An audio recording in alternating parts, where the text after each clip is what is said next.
aplikasi medan listrik dalam bidang geologi. Penerapan metode geolistrik tahanan jenis konfigurasi Wenner untuk menentukan penyebaran lindi di TPA sampah air dingin Kota Padang. Sebelumnya perkenalkan, saya Mahdavia dengan rekan saya Albertus, Keisha, dan Christopher. Terdapat 6 topik yang akan kami bahas, yaitu dasar teori, tujuan, metode penelitian, hasil, pembahasan, serta kesimpulan.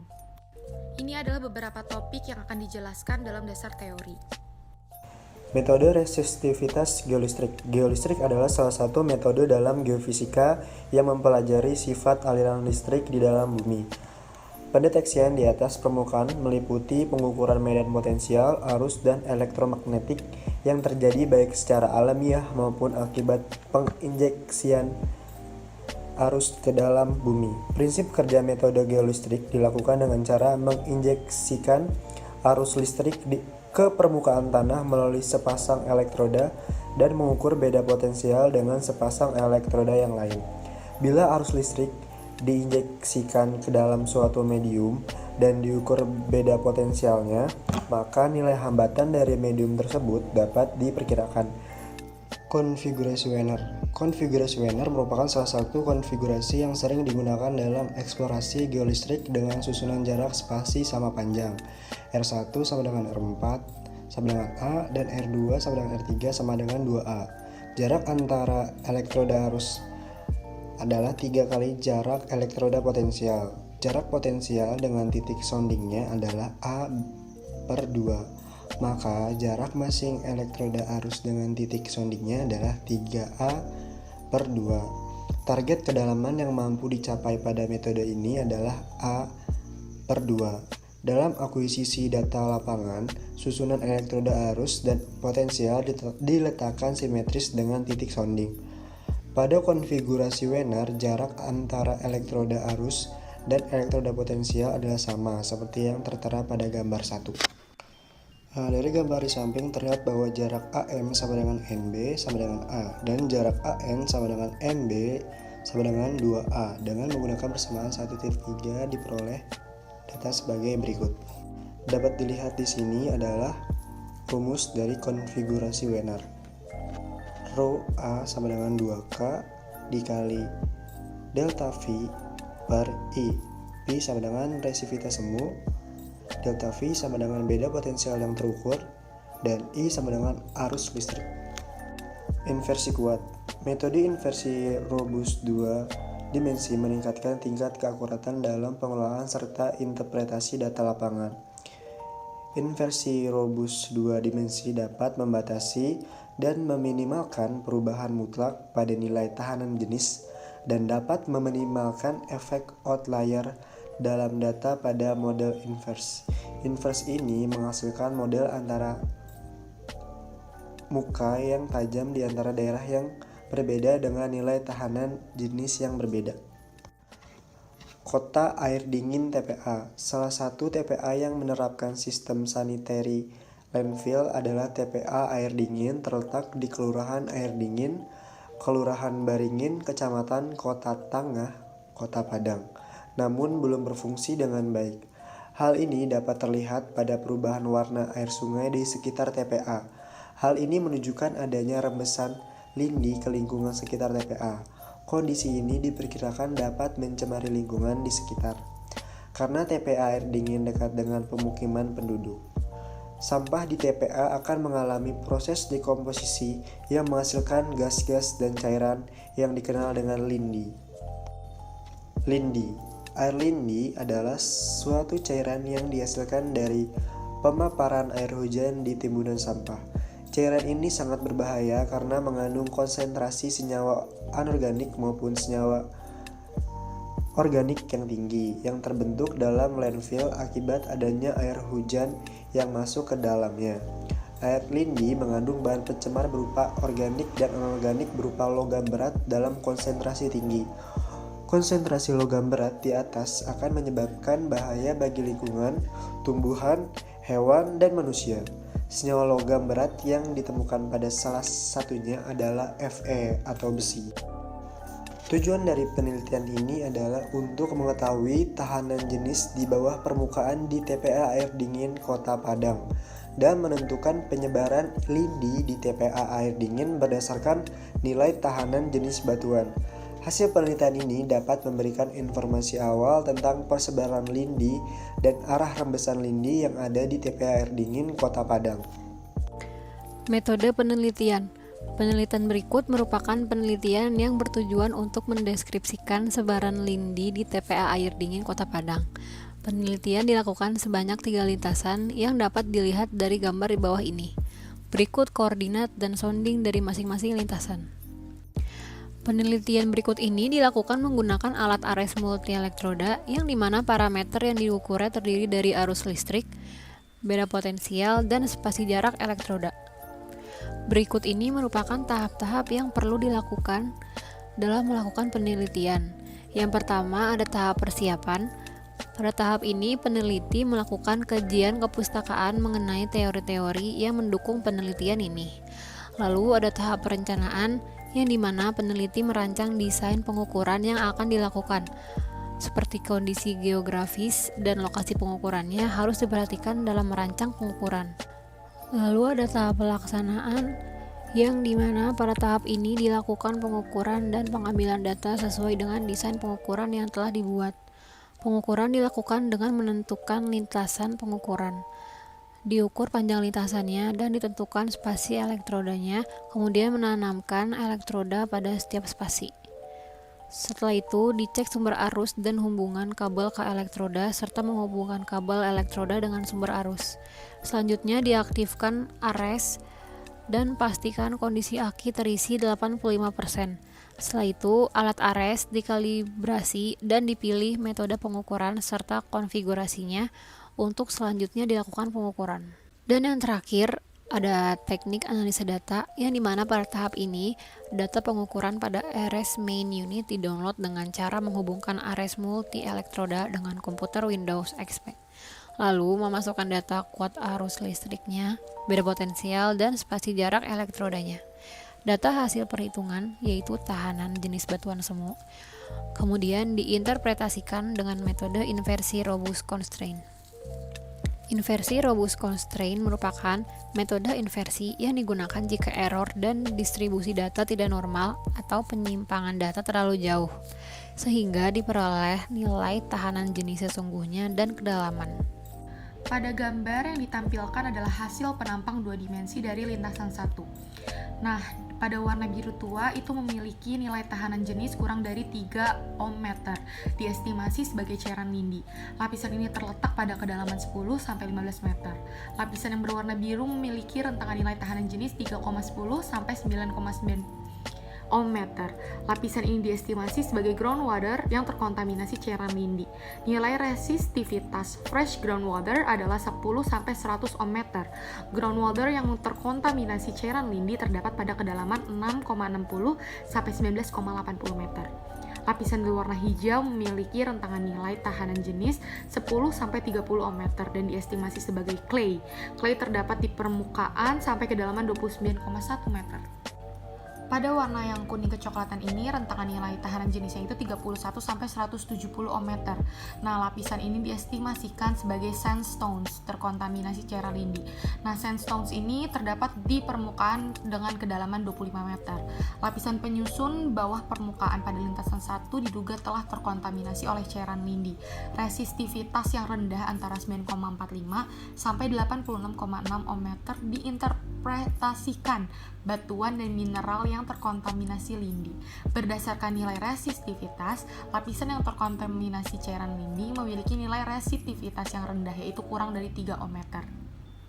Pada gambar tersebut menunjukkan warna-warna kandungan lapisan penyusun bawah permukaan berdasarkan nilai tahanan jenis. Lapisan berwarna biru tua memiliki nilai tahanan jenis kurang dari 3 ohm meter. Lapisan ini diestimasi sebagai cairan lindi yang terdapat pada kedalaman 2,5 sampai 20 meter. Lapisan yang berwarna biru muda diestimasikan sebagai groundwater yang terkontaminasi cairan lindi dengan rentangan nilai tahanan jenis yaitu 3,10 sampai 9,90 ohm meter. Groundwater terdapat di permukaan sampai dengan kedalaman 25 meter. Kemudian lapisan berwarna hijau dengan rentangan nilai tahanan jenis 10-30 ohm diestimasi sebagai clay. Clay terdapat di permukaan sampai kedalaman 51,7 meter. Lapisan berwarna kuning hingga coklat memiliki rentangan nilai 31-170 ohm. Lapisan ini diestimasi sebagai sandstone terkontaminasi cairan lindi. Sandstone terdapat di permukaan sampai kedalaman 7,50 meter dan pada kedalaman lebih dari 10 meter. Lapisan berwarna merah sampai ungu dengan rentangan nilai tahanan jenis 170-193 ohm diestimasikan sebagai andesit terdapat pada kedalaman 7,5 sampai 27,5 meter. Lapisan bawah permukaan pada lintasan 2 yaitu groundwater, clay, sandstone diduga juga telah terkontaminasi cairan lindi. Hal ini disebabkan karena memiliki nilai tahanan jenis yang rendah. Kemudian, sebaran lindi pada lintasan 2 terdapat pada jarak 96,25 sampai 12,5 meter dengan kedalaman 5 sampai 12,5 meter. Lalu pada jarak 117,50 sampai 122,50 meter tersebar pada kedalaman 7,50 sampai 10 meter. Kemudian pada jarak 145 sampai 155 meter tersebar pada kedalaman 5 sampai 12,5 meter dan pada jarak 172,5 sampai 190 meter jaraknya itu 212,5 sampai 225,5 meter dan pada jarak 240 sampai 255 meter tersebar pada kedalaman 5 sampai 10 meter. Dan yang terakhir, pada jarak 275 sampai 280 meter berada pada kedalaman 12,5 sampai 17,5 meter. Gambar tersebut adalah penampang model 2 dimensi lintasan 3, yang dimana panjang lintasan 3 adalah 315 meter dengan spasi elektroda 5 meter. Lintasan 3 terletak di pinggir sungai. Hasil interpretasi data lintasan 3 menunjukkan sebaran nilai tahanan jenis medium di bawah permukaan area pengukuran. Nilai tahanan jenis pada lintasan 3 antara 0,575 sampai 393 ohm meter dengan kedalaman hingga 51,7 meter. Persentase kesalahan yang didapatkan sebesar 4,9% dan hasil penampangan 2 dimensinya itu seperti pada gambar. Gambar tersebut menunjukkan kandungan batuan dan mineral pada lapisan penyusun bawah permukaan berdasarkan nilai tahanan jenis. Lapisan yang berwarna biru tua itu diestimasi sebagai cairan lindi dan tahanan jenisnya itu kurang dari 3 ohm meter. Cairan lindi terdapat pada kedalaman 10 sampai 12,50 meter. Lapisan berwarna biru muda diestimasikan sebagai groundwater, terkontaminasi lindi dengan rentangan nilai tahanan jenis yaitu 3,10 sampai 9,90 ohm meter dan terdapat pada kedalaman 7,5 sampai 17,5 meter. Sedangkan lapisan yang berwarna hijau dengan rentangan nilai tahanan jenis 10 sampai 30 ohm meter diestimasikan sebagai clay. Nah, clay ini terdapat di permukaan sampai kedalaman 30 meter atau bahkan lebih dari 35 meter. Lapisan yang berwarna kuning hingga coklat itu rentangan nilainya sekitar 31 sampai 170 ohm meter dan itu diestimasi sebagai sandstones yang terkontaminasi cairan lindi. Nah, sandstones ini biasanya terdapat di kedalaman 51,7 meter. Yang berwarna merah sampai ungu itu rentangan nilai tahanannya 170 sampai 393 ohm meter dan diestimasikan sebagai andesit. Andesit terdapat di permukaan hingga kedalaman 7,5 meter. Nah, lintasan 3 terletak di pinggir sungai. Pada lintasan 3 sebaran lindi terdapat jarak 146,2 sampai 148,75 meter. Sebaran lindi tersebar dari kedalaman 10 sampai 12,5 meter. Nah, lapisan penyusun bawah permukaan pada lintasan 3 yaitu groundwater, clay, sandstone diduga terkontaminasi cairan lindi karena memiliki nilai tahanan jenis yang rendah. Pengolahan data dilakukan menggunakan metode analisis inversi robust constraint 0,05. Hasil penelitian menunjukkan bahwa pada daerah penelitian di TPA, Air Dingin, Kelurahan Baringin, Kecamatan Tengah Kota Padang, lapisan bawah permukaan tersusun oleh batuan dan mineral, yaitu groundwater, sandstone, clay, dan andesit. Lintasan 1 memiliki rentangan nilai tahanan jenis dari 2,66 sampai 136 ohm meter. Pada lapisan 1, memiliki struktur batuan dan mineral yang terdiri dari lindi, groundwater, sandstone, dan clay. Lintasan 2 memiliki lapisan yang nilai tahanan jenisnya berkisar antara 1,05 sampai 193 ohm. Lintasan 2 dan lintasan 3 memiliki struktur batuan dan mineral yang terdiri dari lindi, groundwater, clay, tufa, dan andesit. Lintasan 1, 2, dan 3 memiliki tahanan jenis lindi adalah kurang dari 3 ohm dan tahanan jenis groundwater 3,10 sampai 9,90 ohm. Hal ini menunjukkan bahwa pada lintasan ini groundwater tercemar oleh polutan lindi. Berdasarkan pada gambar di atas, pada lintasan 1 terlihat bahwa cairan lindi menyebar pada 2 titik, yaitu pada jarak tersebar 125 sampai 133,40 meter dengan kedalaman 10 sampai 14,10 meter. Sebaran lindi juga terdapat pada jarak 201,60 sampai 213,4 meter dengan kedalaman 13,2 sampai 15 meter. Rembesan cairan lindi pada lintasan 1 ini diduga terjadi karena lapisan geotestik yang digunakan untuk menahan cairan lindi pada penampungan sampah ini tidak berfungsi dengan baik, sehingga mengakibatkan cairan lindi dapat merembes. Hal ini dapat dilihat pada gambar di bawah. Sebaran lindi pada kolam penampungan 234, sebaran lindi terdapat pada kedalaman 5-10 meter. Kemudian pada jarak 275 sampai 280 meter, sebaran lindi terdapat di kolam penampungan lindi nomor 1. Rembesan lindi yang terjadi pada lintasan 2 diduga terjadi karena lintasan 2 terletak sangat dekat dengan penampungan lindi, sehingga mengakibatkan rembesan lindi di lintasan 2 terlihat di setiap kolam penampungan lindi. Berdasarkan gambar tersebut, terlihat bahwa sebaran lindi di kolam 1 memiliki kedalaman yang paling dalam dibandingkan dengan kolam-kolam lain. Hal ini diduga karena kolam 1 merupakan kolam penampungan lindi yang langsung dari penampungan sampah, sehingga mengakibatkan cairan lindi yang terdapat pada penampungan sampah langsung mengalir ke kolam 1 tanpa terjadi penyaringan terlebih dahulu. Pada lintasan 3 yang terletak di tepi sungai, sebaran lindi hanya terlihat pada satu titik, yaitu sebaran lindi terdapat pada jarak 146,25 sampai 148,75 meter. Sebaran lindi terdapat pada kedalaman 10 sampai 12,50 meter. Pada lintasan 3, sebaran lindi sejajar dengan sebaran lindi pada lintasan 2, yaitu pada kolam penampungan lindi nomor 5. Rembesan lindi pada lintasan 3 yang hanya terjadi pada satu titik, yang diduga berasal dari kolam penampungan lindi nomor 5, yaitu antara jarak 145 sampai 155 meter. Sebaran lindi pada lintasan 3 lebih sedikit dibandingkan dengan lintasan 2. Hal ini diakibatkan karena jarak antara lintasan 2 dan lintasan 3 adalah 10 meter. Dan kolam penampungan lindi juga terbuat dari beton yang diduga bisa menahan rembesan lindi ke sungai. Rembesan lindi yang terjadi pada lintasan 3 yang diduga berasal dari kolam penampungan lindi nomor 5 terjadi karena pada lintasan 2 diestimasi terdapat batuan sandstone yang dapat melepaskan air, sehingga mengakibatkan lindi merembeskan pada lintasan 3.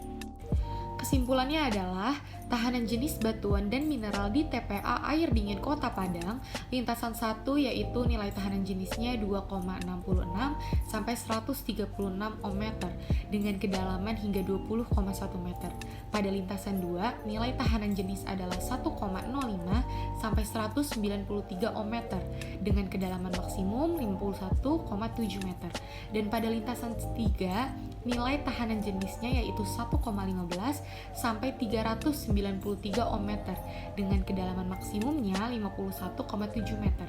Jenis batuan penyusun lapisan bawah permukaan bumi terdiri dari lindi, groundwater, clay, sandstones, dan andesit. Arah penyebaran lindi pada daerah pengukuran, sebaran lindi bergerak dari arah tenggara menuju barat laut. Hal ini diakibatkan karena lintasan 1 yang terletak di arah tenggara lebih tinggi dibandingkan dengan lintasan 2 dan lintasan 3 yang terletak di arah barat laut. Sekian presentasi yang dapat kami sampaikan. Apabila ada kesalahan kata mohon dimaafkan. Terima kasih.